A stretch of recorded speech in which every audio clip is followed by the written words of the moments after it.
మొన్న మీరు దేవాలయం దగ్గర పోయి ప్రమాణం చేస్తా తడిబట్టలతో అని పోయిండ్రు కదా, ఆ దేవాలయం పేరేందన్నది? ఇక్కడ బ్రహ్మరాంబిక మల్లికార్జున దేవస్థానం అని చెప్పి కొన్ని 700 సంవత్సరాల చరిత్ర ఉన్నటువంటి గొప్ప దేవాలయం. గొప్ప దేవాలయం. ఇక్కడ ఈ ప్రాంతంలో లక్షలాది మంది శివాలయానికి శివరాత్రికి కూడా వస్తారు. ఓకే. సో పవిత్రమైన అందుకోసమే మీరు నిర్ణయించుకోరా ఆ గుడికే పోదాం ప్రమాణం చేద్దామని? అవునన్న. సో ఆ రోజు మిమ్మల్ని ఆపిర్రు, మీరు తర్వాత పోయి ప్రమాణం చేయొచ్చు కదా, ఏమైంది, ఎందుకు చేయలేదు మళ్ళా? అంటే ఆ రోజు కొంచెం లా అండ్ ఆర్డర్ ప్రాబ్లం వస్తుందని చెప్పి పోలీసు వాళ్ళు వీళ్ళందరూ కూడా నన్ను పొద్దుగానే కొన్ని దాదాపుగా 40-50 మంది పోలీసు వాళ్ళు వచ్చి మొత్తం ఆపేయడం జరిగింది. అయినప్పటికీ కూడా సరే ఆపినా కానీ నేను నా అంతరాత్మతోనే నేను ఇక్కడ నుంచే ప్రమాణం చేసిన.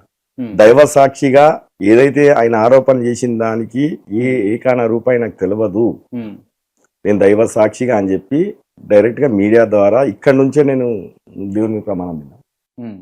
ఇప్పుడు ఆయన కూడా నిజంగా ఆయన కూడా చేసిన ఆరోపణల మీద ఆయన ఏమన్నా వాస్తవాలు ఉంటే అక్కడ నుంచి ఆయన కూడా ప్రమాణం చేసేది ఉండే, నువ్వు చేసింది నిజం, ఈ తీసుకుంది వాస్తవం అని చెప్పి నేను కూడా ఇక్కడ నుంచి ప్రమాణం చేస్తున్నా అని చెప్పి చేసేది ఉండే. మళ్ళా ఇప్పుడు చేసిన ఆరోపణల మీద నిలబడాలి కదా, నా పారిపోతే కాదు కదా. నేను రెడీ అయినా, నేను రావడానికి రెడీ అయినా, మధ్యలో అడ్డంకాలు వచ్చినప్పటికి కూడా మీడియా ద్వారా దైవ సాక్షిగా అని చెప్పిన నేను.